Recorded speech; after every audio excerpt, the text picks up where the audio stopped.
Tujuan dari video pembelajaran kali ini: 1. Menjelaskan fungsi dan komponen penulangan kolom praktis.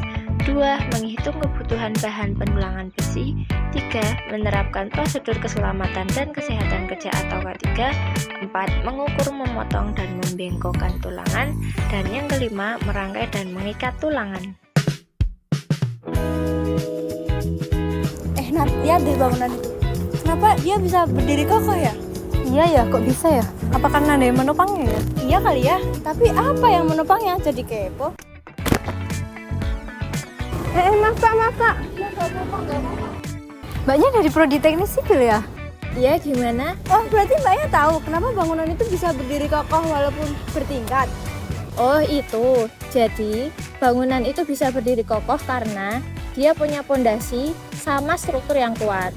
Nah, salah satunya dia punya kolom. Kolom sendiri punya tugas sebagai penopang utama beban bangunan dan menyalurkannya ke pondasi. Nah, kakaknya bisa bayangin bangunan itu seperti meja besar. Jadi, kolom itu seperti kaki meja, balok seperti rangkanya, dan pondasi seperti lantai tempat meja itu berdiri.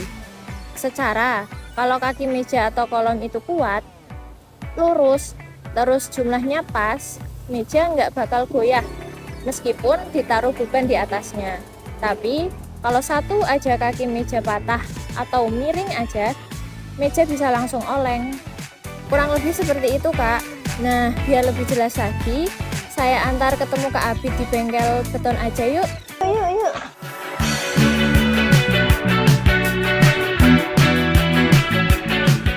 Baik teman-teman, sebelum kita mulai membuat kerangka kolomnya, perlu adanya tahap perencanaan nih. Kenapa perlu adanya tahap perencanaan? Tahap perencanaan ini berfungsi agar material tulangan yang kita gunakan itu bisa secara tepat dan mengurangi terjadinya pemborosan material itu tersendiri. Baik teman-teman, seperti yang teman-teman tahu ya terkait tulangan ini, tulangan kerangka kolom ini dibagi dua, ada tulangan pokok dan juga tulangan sengkang. Untuk tulangan pokok sendiri berfungsi sebagai penahan gaya aksial dan juga gaya momen, sementara tulangan sengkang berfungsi sebagai penahan gaya geser. Oke, selanjutnya untuk menentukan dimensi dari tulangan sengkang. Nah, di contoh ini kita memiliki kolom 100 x 100 dan anggap saja contoh untuk tebal selimut sendiri itu 10 mili. Nah, dari tebal selimut ini kita mendapatkan dimensi untuk tulangan sengkang ini berdimensi 80 x 80. Selanjutnya kita menentukan terkait panjang dari kait untuk tulangan sengkang. Panjang kait untuk tulangan sengkang sama halnya panjang kait untuk tulangan pokok, yang mana 5 kali dimensi tulangan sengkang sendiri. Nah, karena dimensi tulangan sengkang kita 6 mili, jadi 5 kali 6 30, berarti untuk panjang dari kait tulangan sengkang ini gitu. Nah, itu tadi terkait dimensi dari setiap tulangan yang kita butuhkan. Nah, setelah kita mengetahui dimensi dari setiap kolom tersebut, baik dimensi tulangan pokok dan juga tulangan sengkang, kita perlu menghitung nih kebutuhan dari bahan tersebut. Pertama kita akan membahas terkait kebutuhan material dari tulangan pokok sendiri. Nah, untuk kebutuhan material yang kita gunakan di tulangan pokok, kita pertama menentukan panjang dari tulangan pokok itu sendiri atau panjang dari kolom itu sendiri. Nah, kita di sini kasih contoh 3500 mm. Kita tulis dulu untuk panjang dari kolom itu 3500, selanjutnya ditambah dari kait setiap sisinya. Di sini ada dua kait, yang di atas dan juga yang di bawah, dan masing-masing kait berjarak 50 mm. Jadi 50 tambah 50. Selanjutnya akan ada kaki ya, kaki sepanjang 150 mm.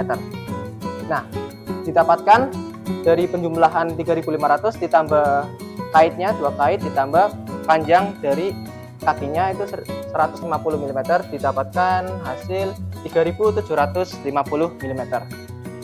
Nah, ini untuk panjang satu tulangan ya, satu tulangan pokok. Sementara untuk kolom sendiri kita membutuhkan 4 tulangan pokok. Jadi 3750 dikali 4, yang mana kita membutuhkan tulangan sepanjang 15.000 mm gitu. Oke, selanjutnya kita akan membahas kebutuhan untuk tulangan sengkang. Nah, tulangan sengkang ini agak berbeda ya teman-teman dibandingkan kebutuhan tulangan pokok sendiri. Di tulangan sengkang ini seperti yang sudah kita hitung, untuk dimensi tulangan sengkang yaitu 80 x 80, yang mana tulangan sengkang itu mengintari atau melilit tulangan pokok sendiri. Maka kebutuhan tulangan yang kita butuhkan 80 dikali 4 setiap sisinya. Ditambah untuk kait dari tulangan sengkang sendiri sama seperti tulangan pokok, yaitu 5 kali diameternya. Untuk diameter tulangan sengkang itu ada 6 mm, jadi didapatkan panjang kait dari tulang sengkang itu 30 mm. Karena dalam tulang sengkang sendiri kita membutuhkan 2 kait, nah jadi 30 dikali 2, masalah 60. Nah, untuk total dari kebutuhan satu tulangan sengkang itu sepanjang 380 mm. Nah, berapa sih kebutuhan tulang sengkang dalam satu kolom itu? Nah, untuk menghitung kebutuhan tulang sengkang itu, nah, itu tadi pembahasan terkait perencanaan penulangan kolom yang akan kita buat. Semoga pembahasan pada siang hari ini dapat bermanfaat bagi teman-teman semua terkait pemahaman penulangan kolom yang akan kita buat nantinya. Nah, itu tadi cara perhitungannya. Selanjutnya langsung aja yuk untuk praktek pembuatan kolom praktisnya. Yuk.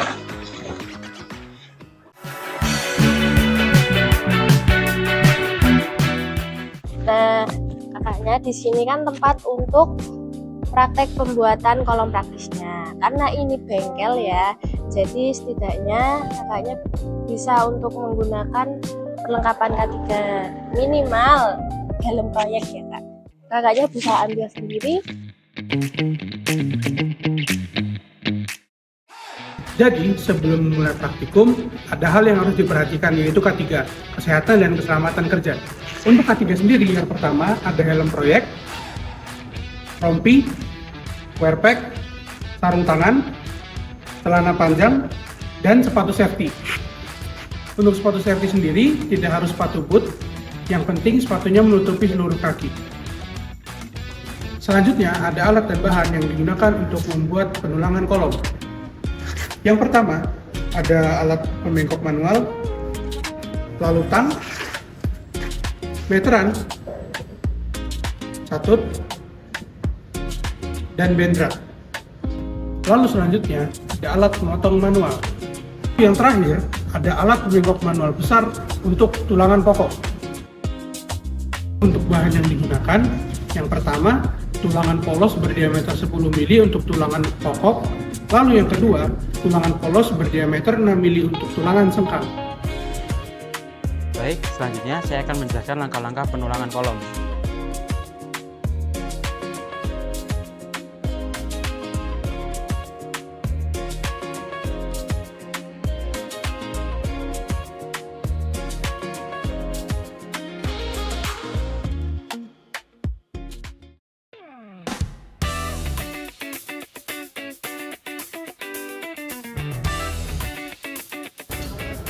Nah, selanjutnya kita akan melakukan pembengkokan untuk tulangan sengkang.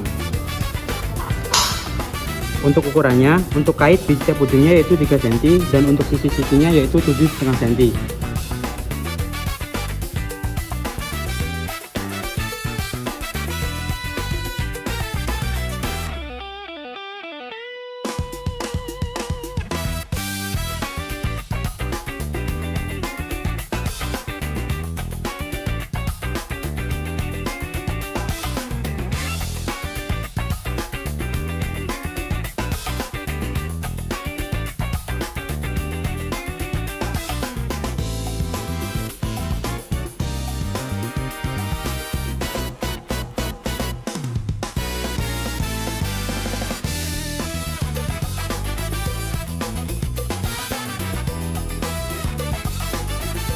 Nah, ini untuk hasil akhir tulangan sengkang. Selanjutnya, kita perlu mengulangi langkah yang sama untuk membuat tulangan sengkang sebanyak 26 buah.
Jadi ini untuk hasil pembengokan tulangan pokok.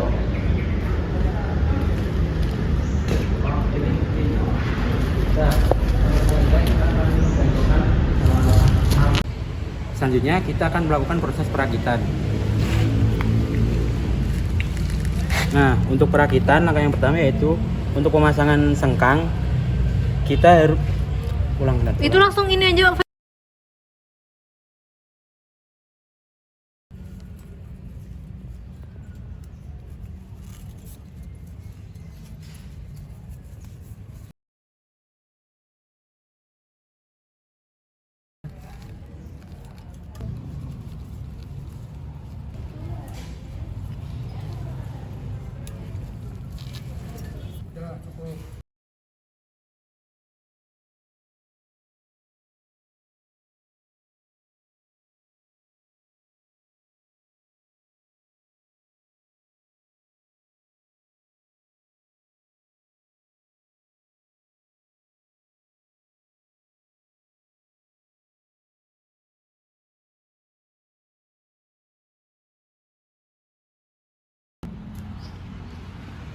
Nah, itu tadi proses pembuatan kolom praktisnya. Oh, jadi gitu. Ya, sekarang udah paham kan? Udah dong Mbak, kan tadi kata-katanya udah jelasin kenapa bangunan itu bisa kokoh. Iya kan Nak? Iya sah. Terima kasih ya Mbak karena udah bantuin kita menjelaskan semua ini. Yuk pamit kita. Pamit duluan ya Mbak. Iya, Makasih banyak, Kak. sama-sama. Hati-hati. Nah, dari video tadi dapat kita ambil kesimpulan yaitu sebuah bangunan bisa berdiri kokoh karena dia memiliki fondasi dan struktur yang kuat. Salah satunya dia memiliki kolom yang berfungsi sebagai penopang utama dan menyalurkannya ke fondasi. Sehingga kekuatan dan ketepatan perencanaan serta perhitungan kebutuhan tulangannya itu sangat penting agar efisien dan sesuai standar teknis.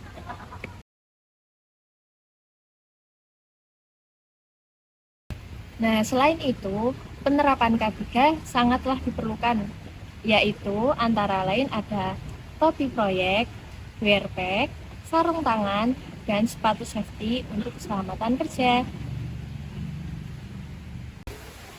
Selanjutnya, untuk pembuatan kolom praktis meliputi pembuatan tulangan pokok dan sengkang, pemotongan dan penekukan besi, hingga perakitan tulangan kolom. Dengan mengikuti tahapan tersebut, diperoleh tulangan kolom yang kuat, efisien, dan siap digunakan. Sekian, semoga video pembelajaran ini bermanfaat. Terima kasih.